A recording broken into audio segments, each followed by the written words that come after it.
예, 누군지 잘 아시겠죠? 우리나라에서 새 박사 혹은 새 전문가 하면 떠오르는 유일무이한 분일 겁니다. 바로 윤무부 경희대 명예교수.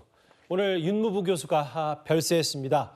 향년 84살입니다.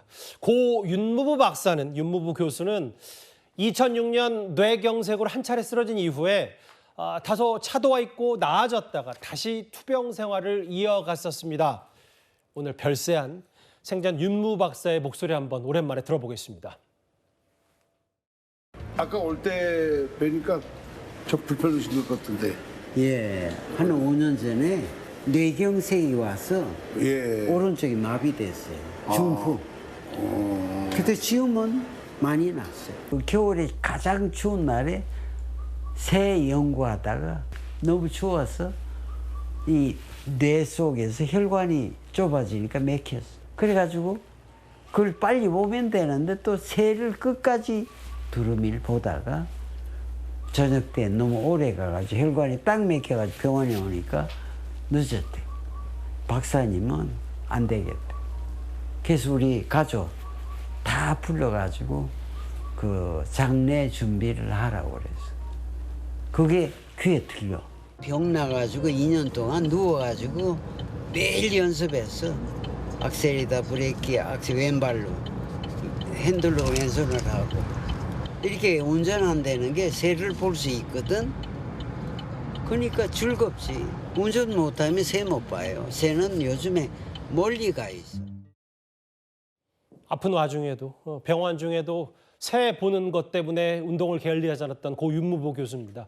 그 허주연 변호사님, 다 잘 아시겠지만 실제로 윤무부 교수, 윤무부 박사 하면 과거 KBS의 퀴즈 탐험 신비의 세계 해설위원으로 아니 우리나라에 저렇게 새에 대해서 잘 아는 사람이 있었어? 라고 하면서 인지도를 높여간 인물이기도 합니다. 그렇습니다. 저도 어렸을 때 퀴즈 탐험 신비의 세계를 보면서 자랐는데 새 할아버지 나오셔서 방금 영상에서도 보셨겠지만 조근조근 다정한 말투로 새에 대해서 정말 알기 쉽게 풀어서 설명을 해주는 분이셨어요. 예. 특히 여러 주류들 중에서도 한국의 새에 대해서 관심이 정말 많은 분이었는데 안타깝게도 이 뇌졸중이 재발해서 투병하던 중에 결국에는 오늘 별세 소식이 전해졌습니다. 예.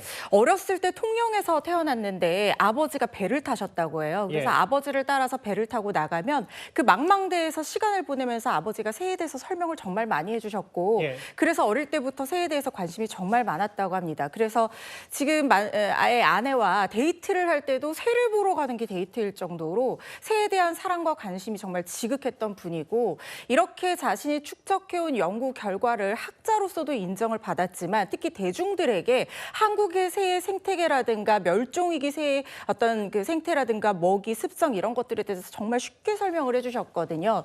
그러면서 조세호 씨와 같이 찍었던 고기를 소재로 한 CF 광고에도 출연을 하면서 대중적으로도 친숙했던 인물입니다. 예, 그러니까 광고, 방송, 왕성한 활동을 하셨고 그런데 이제 탐조 활동을 하다가 새를 관찰하는 탐구하는 활동을 하다가 한 번은 또 폭우에 휩쓸려 간 적도 있고 그런데 사실 제때 치료만 받았으면 좀 나아졌을 뇌경색이 탐조 활동하다 쓰러졌는데 새를 또 다 보기 위해서 그 치료도 좀 늦췄다.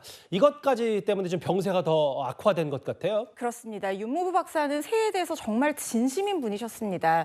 탐조 활동을 하기 위해서 건강을 돌보지 않고 몸을 아끼지 않을 정도였는데 예. 2006년에 탐조 활동하다 뇌경색으로 쓰러졌을 때도 날씨가 추웠는데 탐조 활동 다 마무리하고 치료를 받고 뭐 이러다 보니까 4년 정도 재활을 해서 오른쪽 마비 증상을 거의 다 고치기는 했습니다만은 이게 2024년, 그러니까 작년쯤에 다시 한번 뇌경색으로 재발을 했습니다. 예. 그래서 1년 정도 투병 생활을 하다 결국에는 병마를 이기지 못하고 오늘 별세를 하셨는데요. 예. 말씀하신 것처럼 67년에 홍수가 나서 그때 경기 양주 진전면에서 엄청난 홍수가 나서 90명이 죽었어요. 예. 그런데 윤무부 박사가 물에 같이 떠내려가서 시신 12구 사이에서 구조가 돼서 그때 당시 너무나 기적적인 일이라고 호해까지 날 정도로 정말 대단했었습니다. 예. 그때 역시 탐조 활동의 일환으로 활동을 하다가 박사가 그렇게 사고를 당했던 것이고요. 심지어 뭐 포천이라든가 이런 쪽에 새 서식지가 많잖아요. 예. 그러면은 꾀죄죄한 며칠 동안 이제 밖에 나가서 새를 보는 거예요. 그래서 꾀죄죄한 옷차림으로 다 막 씻지도 않은 몸인데 카메라만 엄청 값비싼 걸 들고 지나가니까 간첩인 줄 오해를 받아서 기무사에서 집에 들이닥친 적이 있을 정도로 정말로 탐주 활동에 진심인 분이었고 아들까지도 이렇게 탐주 활동을 같이 나중에 하면서 돌아가시기 직전까지 투병 생활할 때는 또 어쩔 수 없으셨겠지만 돌아가시기 직전까지 한국의 새를 사랑한 분이었습니다. 저 11년 전 생전에 저희 채널A의 교양 프로그램에 출연해서 본인이 이제 어떻게 투병 생활을 했고 여전히 새에 대한 사랑이 크다라는 얘기를 했던 생전 화면이었습니다. 가장 최근 인터뷰는 2년 전이었더라고요, 구자영 부장님. 네. 새들도 머리가 좋다. 시베리아에서 오는데 내비게이션도 없다. 새들에게는 사투리가 있다. 언어가 다양하다. 새는 환경의 척도, 바로미터다. 새가 먹을 수가 없으면 사람도 못 먹는다. 본인보다 오히려 더 새를 사랑한 거 아니냐는 세간의 평가가 많았는데 알고 봤더니 아들도, 윤무부 교수의 아들도 지금 조류학자로 아버지의 대를 이어 활동 중이랍니다. 그렇습니다. 아들 그 종민 씨도 지금 새 연구자로 왕성하게 활동을 하고 있는데요.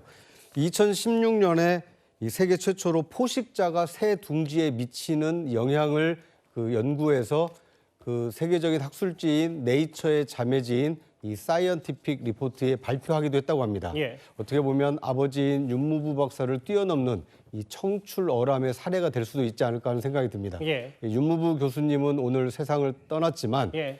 그 아들 이 윤종민 씨가 이 아버지의 뜻을 이어서 예. 한국의 새를 더 많이 연구해서 세계적인 이 학자가 되길 좀 바라겠습니다. 하늘에서 교수님 못다한 새 연구, 새 관찰 더 맘껏 하시길 빌겠습니다. 윤무부 박사의 고인의 명복을 빌겠습니다. 10위까지 하늘로 떠난 새 박사 얘기였습니다.